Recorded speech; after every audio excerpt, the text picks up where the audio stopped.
story real quick. Let me preface this text message that Bree's about to read. I think you gotta come in a little. Maybe I gotta turn it a little. There we go. Okay, so when was this? December, right before Christmas. We had a meetup in Charlotte, and this guy reached out to me. I'm not gonna say his name, but this guy reaches out to me. He's like, hey, I want to come to the meetup, da da da.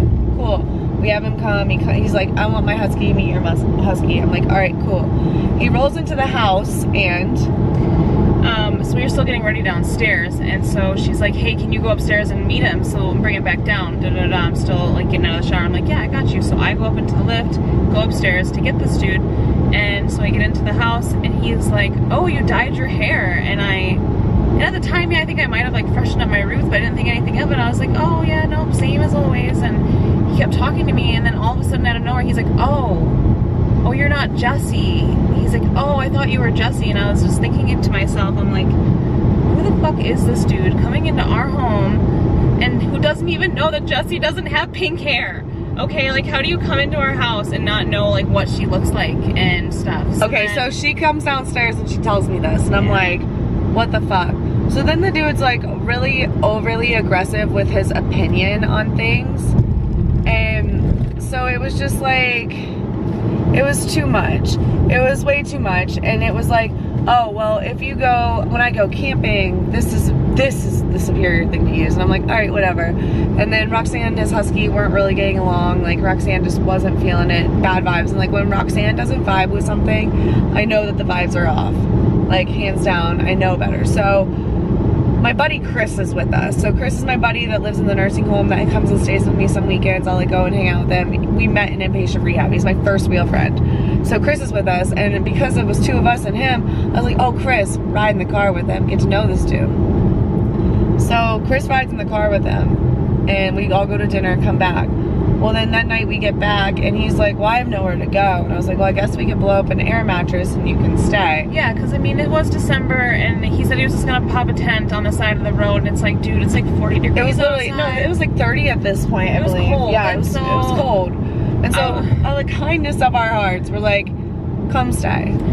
But with the process, okay, like, Chris is in my room, and Dude Man was gonna be sleeping on Jesse's floor, and at this point, like, I was already sketched. I'm like, I'm sleeping in your room with you. Yeah. Okay? Like, I'm sleeping in bed, so Jesse and I were there, and he blew up his air mattress, slept on the floor. And the next morning, she had to go and take Chris home. Yeah, so while I'm taking Chris home, I'm getting the tea, okay? So turns out this dude's like, Jesse's really limiting herself by not dating wheelchair users. I think she's just cutting herself off from an opportunity. She should date wheelchair users. And this dude went on and on about this on the way to dinner and on the way home from dinner. And was like, basically, he came in with the intention of trying to woo me, win me, some kind of husky, weird thing, okay? So I go to take Chris home. I'm getting informed of this. Back at the house, like, the vibe was already off. Right before he left is kind of when he was like getting all pushy about the camping stuff and like his hobbies and other things, and we were just kind of over it. So Jesse's like, I'm gonna go. I was like, cool, I'm gonna help him get ready to go too. And he thought he was gonna wait, and I was like, no, it's like Sunday prep day. Like, I have like prep that we have to do. Jesse's not gonna even be home for like 3 hours, and she has errands to run on top of that. I think you were going to the Apple store that day too. yeah, because I had to get back to work on Monday. Yep. And so I was like, she's not gonna be back for a while, and so maybe we can just plan it for some other time.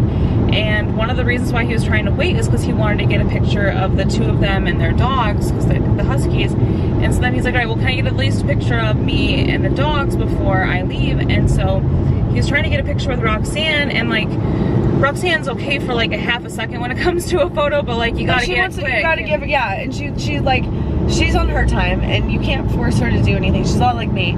Plus, she was getting close to that other dog, and she didn't like the dog to begin with. She wasn't vibing with that dog at all. So she wasn't trying to like sit close with this other dog, and he was trying to get a couple pictures, and he was like trying to like coax her onto his lap or like jump up there, and he pretty much like scooped her up. Roxanne was not into it, I was getting very uncomfortable at this point. I'm like, no, you're making my niece dog uncomfortable. I took a couple photos. I'm like, right, we're done. Put her down. Like, we're done. We're done. Like, she's not having this. Like, I said it multiple times, and then I put her in the house. I was like, nope, I'm done. Roxanne, you're going inside. Like, I was done with it. And so then he left. He started talking about our lips. He's like, oh, do you ever pressure wash it? I'm like, yeah, dude, it's December, okay? I'm not gonna bust out the pressure washer in December. We did this in the spring. Like, get off our backs, dude. Like, stop insulting us and pushing your opinions. Well, I went back. I usually do it in the spring, and I didn't do it that year because I went back to work full time. So like, no, I'm not gonna, no. But either way, so the dude was just really rude. So then I drop Chris off. I call her, tell her what I found out. Well, then she tells me what happened. And so I call the dude out, and I'm like, yo, what the fuck, man? Why are you forcing my dog on your lap? She doesn't want to be there. Like, don't force my dog to do things. Well, then he lied to me and said she jumped up there. And of course, Bree's not gonna, I'm like, I believe my roommate over you. Like, what? So, she doesn't jump on anyone's So first of all, he didn't even know who the fuck I was. He's full of shit, and then he lied. If you once you lie, that's it. Like, I'm done. You're dead. I don't fuck with liars. I was a liar one time. I was a bad person. I'm not that fucking person. I don't fuck with those kind of people because that's not who I want to be. So I was like, I'm good. I don't like you, dude. I just don't like you. Like, so can you go back to my last text message to him? So he keeps texting me about how that he will send me pictures of his dogs and send me pictures of him camping. I just don't reply. So then he texted me good. Or cool. He texted me cool with like a sunglass emoji. So then I responded to the cool, go back up to that one. Yeah, it's like right there, yeah. He said, cool. And then she's finally just like, I don't like you. I think you're assertive and you're not the kind of person I want in my life. I wish you the best. He's like, I was fine with being friends. We're on the same team. We both are going to accomplish a lot in our lives. Same to you. And then he goes on, assertive is not often used as negative, but okay, I see it as a positive. Being assertive shows that you respect yourself because you're willing to stand up for your interests and express your thoughts and feelings. It also demonstrates that you're aware of others' rights and willing to work on resolving conflict. I'm sorry you were offended because I tried to share a good adaptive hiking experience that I thought you would enjoy. Absent a response, I thought maybe you didn't see it. I guess I should have said cool, meaning you did see it.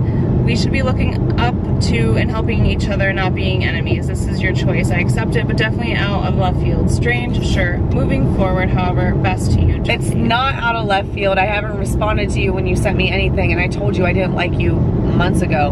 But so then I told him I didn't like him, so then this is my response to all that. I'm sorry, assertive was not the correct word. Narcissist is a better word. This has nothing to do with the hiking photos and everything to do with who you've shown me you are as a person. We're not enemies. I won't be rude, but we're not friends. Anything you want to share for the community to help effort can be sent to Wheel Bee Foundation. We can collab there, but on a personal level, I'm good. From there, he sends another photo of a tent. Okay, so he sends a photo of him inside his tent and then says, it was correct in the light that you were using it, and fine. It sounds good to me. I just thought it was a hike you might like to do or share. Lastly, if you are ever looking for a great tent for wheelers, this is it. Big Agnes Cooper Spur UL2 with hotel vestibule for chair and husky to stay dry. I have a tent. I'm good. I have a tent. I'm good. So I didn't respond. I was like, whatever. Well, then today I get a text message. Buckle up. Before I read this though, her tent is dope as shit. Yeah, it's got like, you guys will see it on either before or after this. I shared this morning and a couple days ago on our road trip. So like, you'll see it for the road trip. Okay, and so then today randomly she got this. I'm not sure who I've shown you as a person. I've got home and had some time to process this, and it just doesn't make any sense that I share a photo of a hike with you that I thought was something you would like to do and you don't respond, and I assume that maybe you just overlooked it. And I just said cool to make sure you saw it, and then you get goofy. Maybe you're still hung up on that stupid thing with the dog because you hold grudges and aren't the kind of person that would go to dinner with someone that paralyzed them with a truck. That's on you. You can't act like it's all bubblegum with your shit on Instagram and then be nasty to people that never caused you any harm. For what it's worth, I lost interest in you when you said you didn't like cycling because it's hard as shit and it's as hard as anything you do, and I can assure you that. It's your choice to be a bitch, so I have to teach it right back. And as a matter of fact, go fuck yourself. LOL. So I didn't even respond to text message. I called him, got sent a voicemail, and I left him a voicemail, and I basically said, look, it has nothing to do with anything you've sent me. I just don't like you, and that's okay. I don't have to like you. We don't like everybody. There's nothing wrong with it. I never once called you a name. I never once degraded you. I never once put you down. I just said I didn't like you. That's it. And I don't have to like you.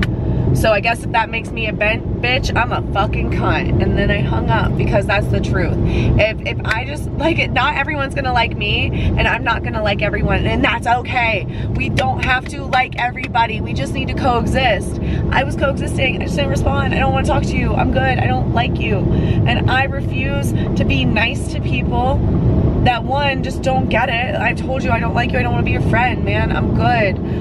You're not the kind of person I want in my life. If you're gonna lie, if you're gonna be deceitful, if you're gonna be so pushy with what's right and like you always being right, like, go respectfully, go fuck yourself, man. I don't want you in my inner circle. I got my own shit. Like, I don't need you. I don't need you in my circle either. And so like, I want to share this story to really allow you guys to understand that like, you're allowed to set boundaries for yourself. You don't have to like everybody, and you could respectfully tell people to go fuck off and be nice and not degrade them and not call them names, and you can still be the bigger person in the situation even when somebody's just clearly not getting it and wants to make you out to be the bad guy. And for any of you guys that have followed me for a long time, you know damn well I don't make everything bubblegum sweet on Instagram. I'm the realest I'm a real ass influencer, man. I really share my true shit when things are going good and when things are going bad. And so respectfully, that guy can go fuck himself too.